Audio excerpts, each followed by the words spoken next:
Hello guys, welcome back to my channel. ഇന്ന് നമ്മൾ നോക്കാൻ പോകുന്നത് നമ്മളെ ഗപ്പികളെ ഏറ്റവും ക്വാളിറ്റിയോടെ എങ്ങനെ വളർത്താമെന്നാണ്. ഓക്കെ, ഇതിനായിട്ട് നമ്മൾ എപ്പോഴും നോക്കേണ്ട കാര്യമെന്ന് വെച്ചാൽ ബ്രീഡിങ്ങിൻ്റെ കാര്യം തന്നെയാണ്. അപ്പോൾ വീഡിയോയിലേക്ക് പോകുന്നതിന് മുമ്പ് നമ്മുടെ ചാനലൊന്ന് സബ്സ്ക്രൈബ് ചെയ്യുക. അപ്പോൾ നമുക്ക് നേരെ വീഡിയോയിലേക്ക് പോകാം. അപ്പോൾ ബ്രീഡിങ് നോക്കണമെങ്കിൽ നമുക്ക് 3 തരം ബ്രീഡിംഗ് ഉണ്ട്. അതിലൊന്നാണ് ഇൻ ബ്രീഡിങ് ആൻഡ്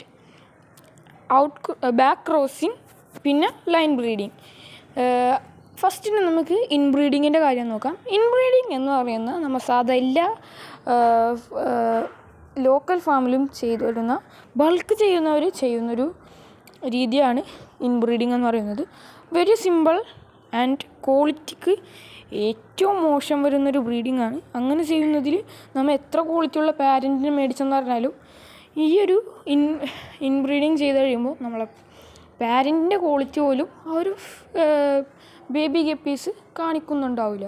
ഓക്കെ, നമുക്ക് അപ്പോൾ നേരെ ഇൻബ്രീഡിങ് എന്താണെന്ന് നോക്കാം. ഓക്കെ, ഇൻബ്രീഡിങ് എന്ന് പറയുന്നത് നമ്മൾ ഒരു ജോഡി ഗപ്പീനെ മേടിച്ചു, അതിനെ ബ്രീഡ് ചെയ്യിപ്പിച്ചു, അതിൽ നിന്നിറങ്ങുന്ന കുഞ്ഞുങ്ങളെ തന്നെ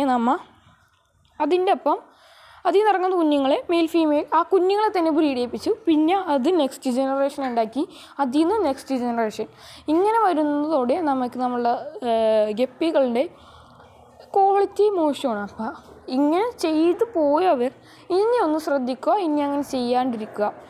നമുക്ക് സെക്കൻഡായിട്ട് നോക്കുന്നത് ബാക്ക് ക്രോസിംഗ് ആണ്. ഇത് വെരി സിമ്പിൾ ആൻഡ് തുടക്കക്കാർക്ക് എല്ലാവർക്കും ചെയ്യാൻ പറ്റുന്നതും ക്വാളിറ്റി ആയിട്ടും ചെയ്യാൻ പറ്റുന്നതാണ്. നമ്മളെ ഫാമിലി ഇപ്പോൾ ചെയ്തു വരുന്നതും ഈ ഒരു ടൈപ്പ് ഓഫ് ബ്രീഡിംഗ് ആണ്. ഓക്കെ, നമുക്ക് ബാക്ക് ക്രോസിംഗ് എന്താണെന്ന് വെച്ചാൽ നമ്മളിപ്പോൾ സാധാരണ എപ്പോഴും ചെയ്യുന്ന പോലെ തന്നെ ഒരു ജോഡി ഗപ്പിനെ മേടിച്ചതിന് ശേഷം നമ്മൾ അതിനെ ബ്രീഡ് ചെയ്യിപ്പിച്ച് മെയിൽ ഫീമെയിൽ സെപ്പറേറ്റ് ചെയ്ത് വളർത്തി നമ്മൾ ഈ ഉണ്ടായ കുഞ്ഞുങ്ങളിൽ നിന്ന്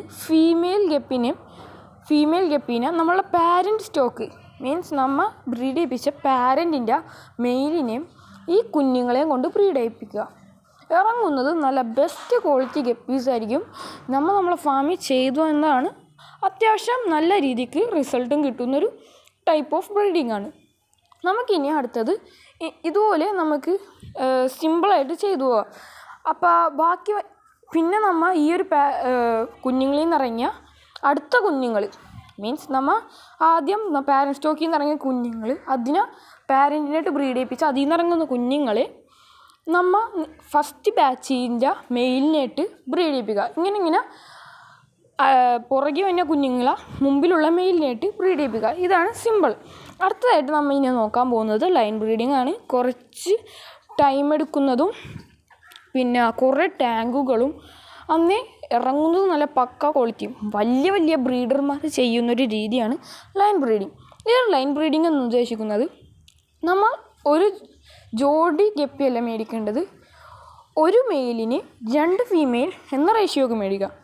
ഒരു മെയിൽ ഗപ്പിക്ക് 2 ഫീമെയിൽ ഗപ്പി മേടിക്കുക. ഓക്കെ, നമ്മൾ ഈ 2 മെയിലിനെ കൊണ്ട് നല്ലോണം മെയ്റ്റ് ചെയ്യിപ്പിക്കുക.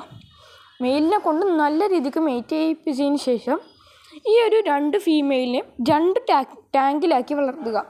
ഓക്കെ, ഇപ്പോൾ ഒരു 2 ഫീമെയിലിനെ ഒരു ടാങ്കിലിടാണ്ട് 2 ഫീമെയിലിനെയും 2 ടാങ്കിലിടുക.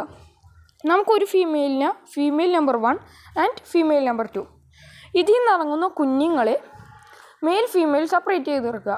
ഫീമെയിൽ 1ൽ നിന്ന് ഇറങ്ങുന്ന കുഞ്ഞുങ്ങളെ വേറെയിലും ഫീമെയിൽ 2ൽ നിന്ന് ഇറങ്ങുന്ന കുഞ്ഞുങ്ങളെ വേറെയിലും ഇടുക.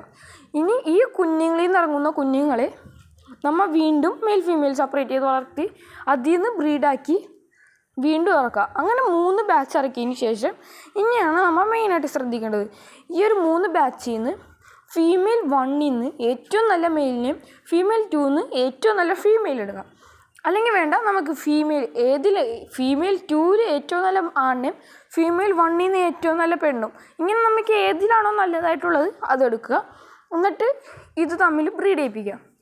നമുക്ക് കിട്ടുന്നത് പാരൻറ്റ് നമ്മൾ എത്രത്തോളം ക്വാളിറ്റി ഉള്ളതാണോ മേടിച്ചാൽ ആ പക്ക ക്വാളിറ്റിയിൽ നമുക്ക് ഈ ഒരു മീനിനെ കിട്ടും. അത് നമ്മളെ പാരൻറ്റിനെ പോലെ തന്നെ നല്ല അടിപൊളി ഭംഗിയുള്ള ഗപ്പികളെ കിട്ടും. ഓക്കെ, അപ്പോൾ നമ്മൾ ഇത്രയും കാര്യം ശ്രദ്ധിച്ചാൽ മതി. നമ്മളെ ഗപ്പികളെ നമുക്ക് ക്വാളിറ്റിയോടെ വളർത്താം. പിന്നെ നമ്മൾ നല്ല ഫുഡും വാട്ടർ ക്വാളിറ്റിയൊക്കെ മെയിൻറ്റെയിൻ ചെയ്താൽ നമുക്കതിലും ക്വാളിറ്റിയോടെ ഗപ്പികളെ കിട്ടും. ഓക്കെ, അപ്പോൾ ഇന്നത്തെ വീഡിയോ ഇത്രയും ഉള്ളൂ. Thank you. ആൻഡ് നമ്മൾ അടുത്ത വീഡിയോ വരുന്നത് വരെ വെയിറ്റ് ചെയ്യുക.